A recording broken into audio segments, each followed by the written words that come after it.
Bonjour à tous, bienvenue dans cette toute nouvelle fiction audio. Avant que celle-ci ne commence, je vous invite à disposer un casque audio ou des écouteurs sur vos oreilles, afin de vous procurer une meilleure écoute. Si vous voulez nous aider, n'hésitez pas à faire un don sur notre page Tipeee ou à acheter un de nos articles sur notre boutique en ligne Redbubble. Sans plus tarder, partons ensemble en direction des États-Unis, à la découverte d'Astro.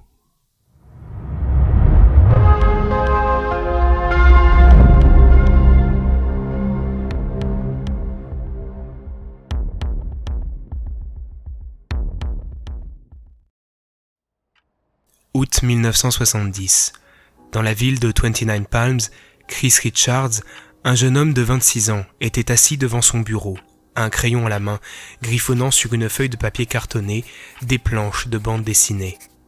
Chris était un grand fan de comics et de BD. Sa mère étant décédée d'un cancer lorsqu'il n'avait que 6 ans, le garçon s'était très tôt réfugié dans cet imaginaire. Pendant cette période de sa vie, il se plaignait souvent de cauchemars ou avait de puissantes hallucinations pendant la nuit. Et c'est justement les bandes dessinées qui lui apportèrent réconfort et espoir. Cette passion, que son père pensait passagère, continua de le suivre tout au long de sa vie. Et Chris avait de grands rêves et de grandes aspirations. Depuis 2 ans, il s'était mis en tête d'écrire son propre comic book. Il le faisait publier par un petit éditeur local qui lui payait une bouchée de pain pour la création de sa bande dessinée. Le jeune homme n'était pas très aisé, mais cela lui importait peu. Il était uniquement animé par sa passion et la conviction profonde qu'un jour, les plus grandes maisons d'édition viendraient à lui. Quelques mois auparavant, il avait d'ailleurs envoyé un nouveau manuscrit à Inspector Comics, un des éditeurs les plus prestigieux des États-Unis. Mais, en attendant une réponse, Chris continuait la création de sa BD, seul chez lui. Il vivait dans un petit appartement aux murs recouverts d'affiches à l'effigie de ses super-héros préférés. Ses bibliothèques étaient évidemment remplies de comic books, et Chris oscillait entre un canapé-lit sur lequel il dormait et un bureau à côté d'une fenêtre sur lequel il passait ses journées à dessiner. L'endroit se trouvait à proximité d'un motel et d'une route en plein milieu du désert californien, à une petite dizaine de minutes du centre-ville. Depuis quelques jours, Chris était sur le qui-vive. Il savait qu'il devait recevoir un appel de la part d'un des éditeurs d'Inspector Comics, et il était plus qu'impatient d'obtenir une réponse, qu'il espérait bien sûr être positive. Soudain, le téléphone fixe du jeune homme se mit à sonner. Il bondit de sa chaise de bureau et alla se saisir à toute allure du combiné du téléphone qu'il mit à l'oreille. Allô? Ouais, Chris? C'est Ellie de chez Inspector Comics. Salut Elias. Vous avez lu ma BD? Ouais, justement, c'est à propos de ça que je t'appelle. Ça va pas être possible de t'éditer. Le visage du jeune homme se décomposa. Le trait n'est pas assez dynamique et l'histoire pas assez originale. On sent que tu n'as pas encore digéré toutes les influences que tu as eues et que tu restes trop attaché aux comics que tu aimes. Peut-être que dans 10 ans, tu atteindras un assez bon niveau pour être chez nous, mais en attendant, ça reste trop brouillon. Voilà, je voulais te le dire de vive voix. Passe une bonne journée et peut-être à une prochaine. L'interlocuteur raccrocha. Chris avait le regard dans le vide, dévasté. Il laissa tomber le combiné du téléphone par terre, ne manquant pas de trébucher sur le câble de celui-ci, et se dirigea vers son bureau, sur lequel il s'appuya. Il regarda quelques instants ses dessins. Des sanglots se mirent à perler sur ses joues et, dans un geste de désillusion et de tristesse, il envoya valser les feuilles et les crayons qui se trouvaient sur son bureau, et s'effondra en larmes. Plusieurs jours passèrent, et le jeune homme ne s'était toujours pas remis de l'échec qu'il avait essuyé. Ses aspirations, brisées, il faisait face à des angoisses auxquelles il n'avait jamais été confronté. Il se sentait vide. Lui qui auparavant n'était animé que par son rêve, n'était aujourd'hui plus rien. Du moins, c'est ce qu'il pensait. Il passait désormais ses journées à dormir, n'étant plus enthousiaste à l'idée de faire quoi que ce soit. Un soir, il se réveilla d'une énième journée de sommeil, vers 23h30. Assis sur son clic-clac, il se frotta les yeux et se dirigea vers le petit réfrigérateur situé dans un des coins de son appartement. Il grignota une tranche de bacon et but un verre d'eau. Une réflexion traversa l'esprit de Chris. Il faisait étrangement froid.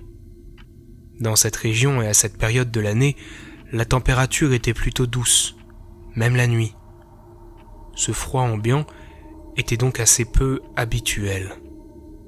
Chris remarqua également que les alentours étaient particulièrement silencieux, chose peu commune puisqu'il habitait à côté d'une route très passante.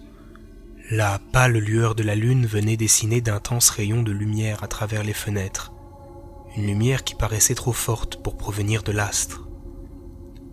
L'atmosphère était définitivement inquiétante. Les doutes du jeune homme vinrent se confirmer lorsque, du coin de l'œil, il aperçut une poussière bleutée et luisante flottant dans les airs. Il regarda à droite et à gauche de l'appartement, et les particules semblaient traverser les murs et les meubles, tandis qu'elles devenaient de plus en plus nombreuses. Chris était déjà en panique, mais c'était sans compter sur la vision d'horreur qu'il eut quelques instants après. Sur son lit se trouvait son corps, allongé, les yeux fermés, comme sans vie. D'un coup, il fut projeté dans les airs et passa à travers le plafond comme s'il était intangible. Dehors au loin, dans le ciel au-dessus du désert, un spectacle surréaliste s'offrit à ses yeux. Des étoiles apparurent, formant un étrange symbole semblable à une croix surmontée de 2 cornes, et un genre d'aurore boréale descendit au firmament pour venir s'écraser au sol. Le cœur du jeune homme commença à s'emballer, et ses battements résonnaient à travers le vide.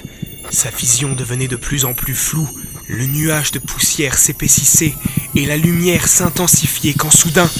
Oh ! Chris se réveilla, sur son lit, en sueur. Il scruta les alentours, tout semblait normal. Ce n'était qu'un mauvais rêve, pensa-t-il, avant de se recoucher. Quelques jours plus tard, les habitants de la ville de 29 Palms assistèrent à un spectacle singulier. Un défilé de véhicules militaires composés de jeeps, de fourgons blindés et de camionnettes aux vitres teintées, arborant toutes le même symbole et les mêmes lettres. AUSEM. Les voitures roulaient l'une derrière l'autre et étaient suivies de près par un tank marqué du même sceau énigmatique. Elles traversèrent la ville avant de bifurquer en dehors de la route principale pour s'engouffrer dans le désert. Les véhicules parcoururent environ 3 km jusqu'à ce que la première Jeep du cortège s'arrête brusquement. En sortit un homme. Il était plutôt grand, musclé, avait des yeux azur et des cheveux courts grisonnants accordés à sa barbe de 3 jours. Il portait une chemise bleue et une cravate de la même couleur que son pantalon beige, surmontée d'une blouse de laboratoire. Le scientifique tenait dans sa main un étrange appareil, sorte de compteur Geiger disposant d'une antenne dont la forme faisait penser à un symbole occulte ou alchimique. Le dispositif émettait un léger son de crépitement, comme s'il tentait de détecter quelque chose. L'homme pointa l'objet vers la droite et le bruit s'intensifia. Il fit quelques pas tout en dirigeant l'outil de plus en plus haut vers le ciel. Soudain, un long signal strident se fit entendre et le quarantenaire s'empressa de tourner une des molettes de l'appareil pour l'éteindre. C'est ici. Plantez-moi un piquet et notez les coordonnées. Longitude et latitude exacte. Déclara-t-il d'un ton sévère avant que les soldats présents sur les lieux n'acquiescent et se mettent à chercher du matériel dans leur fourgon. Ils installèrent des barrières ainsi que des tentes aux alentours pendant que leurs supérieurs scrutaient le ciel. L'homme était le chef de la section L23, la section scientifique de la 23e division d'une organisation paramilitaire nommée AUSEM, l'Agence de l'Union pour la sécurisation des événements métaphysiques, agissant dans l'ombre, en dehors de toute juridiction, pour protéger l'humanité des menaces surnaturelles. Un des soldats vint planter un piquet métallique surmonté d'une antenne à côté du chef de la section L23. « Qu'est-ce qu'on vient faire ici, professeur Atlas ?» demanda le soldat. Nos postes de contrôle ont détecté une concentration éthérique anormalement élevée dans cette partie du globe. nous avons eu vent de plusieurs témoignages rapportant avoir vu des formes étranges dans le ciel. Vous pensez à quoi? Des entités extraterrestres? Je n'en sais rien. J'ai beau avoir parcouru chaque recoin de cette planète, la voûte céleste reste pour moi un inquiétant mystère. À quelques kilomètres dans l'appartement de Chris, le jeune homme venait de se réveiller d'une longue nuit et était en train de se faire des tartines au beurre de cacahuète, encore somnolent. Il était encore très fatigué et passait ses journées à dormir. L'espace d'un instant, il ferma les yeux, et en les réouvrant, tout était calme. Il n'y avait ni les bruits de la route, ni les bruits de la ville au loin. Le temps semblait comme suspendu. Une atmosphère étrange avait envahi les lieux, une atmosphère qui avait comme un air de déjà-vu. Le même spectacle que la fois précédente commença à se jouer.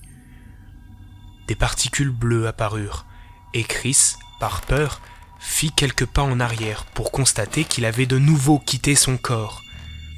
Son enveloppe physique était là, debout devant la table, les yeux fermés et la tête penchée. Mais si son vrai corps était là, alors comment pouvait-il se voir lui-même, à la troisième personne ? Il regarda vers le bas et se rendit compte que ses bras et ses jambes étaient translucides et émettaient eux aussi une lueur bleuâtre. En panique, il courut vers la porte d'entrée, mais dans la précipitation, il trébucha et se retrouva projeté à l'extérieur de l'appartement, comme s'il avait traversé le mur. Chris flottait désormais dans les airs, au-dessus de la route, à environ 4 mètres du sol. Autour de lui, tout semblait ralenti. Les voitures paraissaient presque immobiles, les oiseaux dans le ciel ou même sa voisine qui promenait son chien. Le cœur du jeune homme se mit à palpiter et sa respiration s'intensifia. Sa vue devenait de plus en plus chaotique quand soudain, Chris se réveilla, en pleine chute dans sa cuisine. Il était tombé par terre pendant ces quelques instants de somnolence. Il se demanda comment cela avait-il pu lui arriver. Peut-être de la narcolepsie, ou une fatigue trop importante. Mais un détail vint attirer son attention. Dehors, des aboiements se faisaient entendre. Il regarda par la fenêtre, et il y avait là sa voisine, promenant son chien, à l'endroit même où il les avait vus quelques secondes plus tôt. « C'est quoi ce bordel ?» marmonna-t-il. Il réfléchit quelques instants. Et si ce n'était ni un mauvais rêve, ni une hallucination ? Et si tout cela était réel ? Le jeune homme se concentra, prit une grande inspiration et ferma les yeux.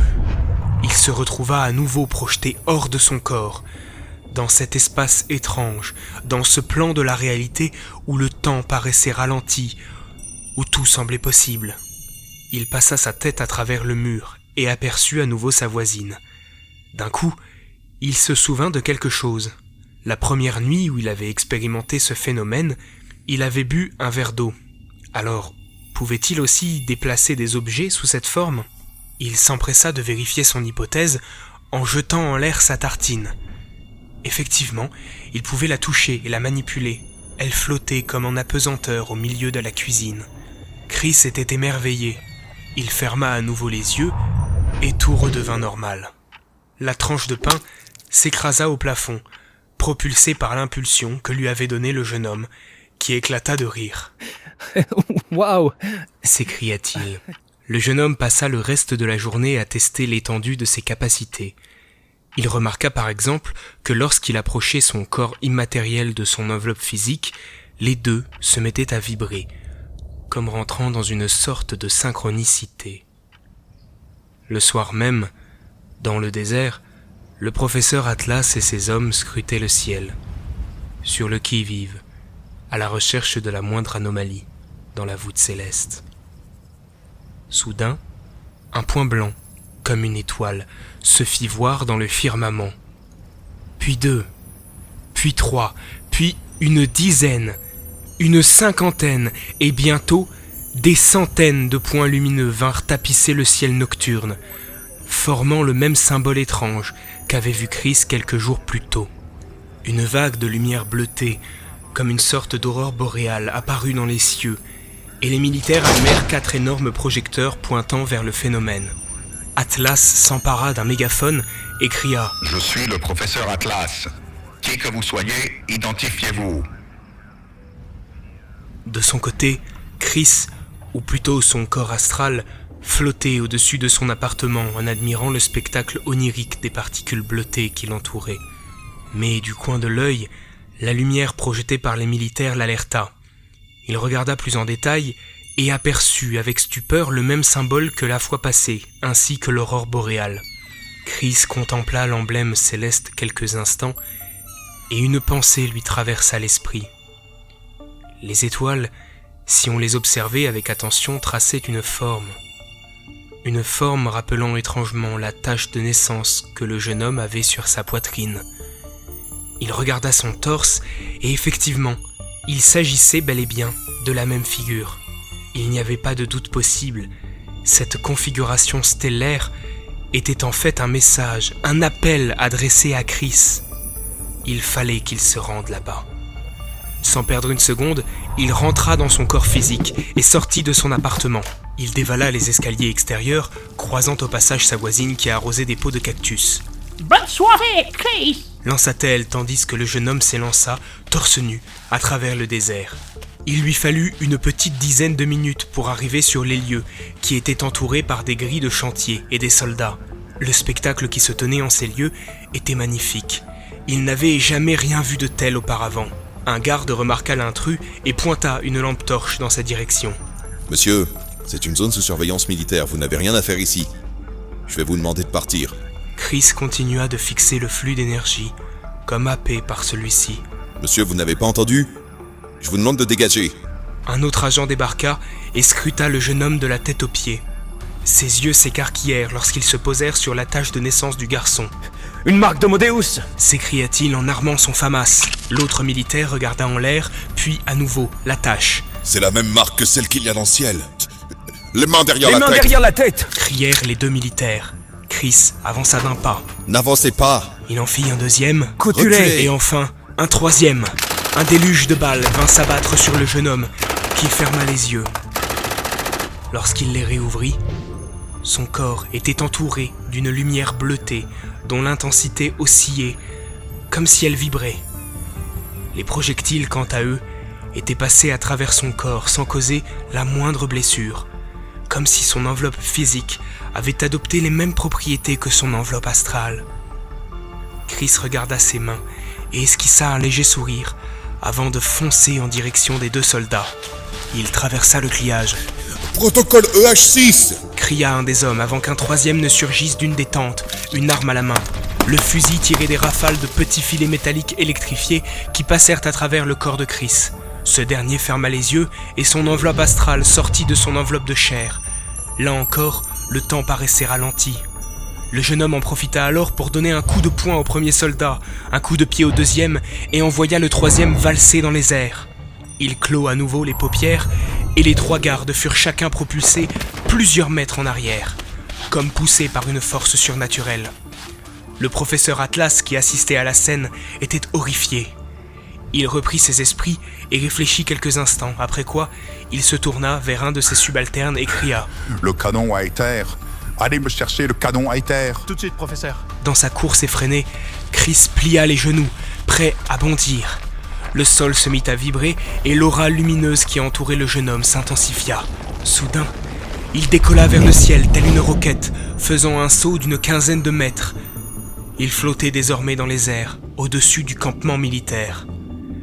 En regardant vers le bas, il prit peur. Alors, il inspira un grand coup et souffla avant de tourner la tête vers les étoiles. Le spectre lumineux qui descendait de la voûte céleste semblait l'appeler. Il donna une autre impulsion, se propulsant encore plus haut dans les cieux. Atlas, quant à lui, venait de brancher le câble d'alimentation d'une arme à l'allure futuriste posée sur 3 pattes, à mi-chemin entre une tourelle et un canon. Puis, le scientifique se saisit d'un caisson métallique qu'il déverrouilla et en sortit un cristal luisant et bleuté qu'il plaça dans la chambre à cartouches de la machine. Chris, lui, était de plus en plus haut et dans un geste d'espoir, Il tendit le bras en direction de la chose qui l'appelait. Atlas retira le cache de sécurité du canon, le pointa en direction du jeune homme, le visa avec la lunette de précision, arma la machine, et au moment où ses pouces pressèrent la détente, l'arme disjoncta et une énorme explosion d'énergie vint balayer la base militaire.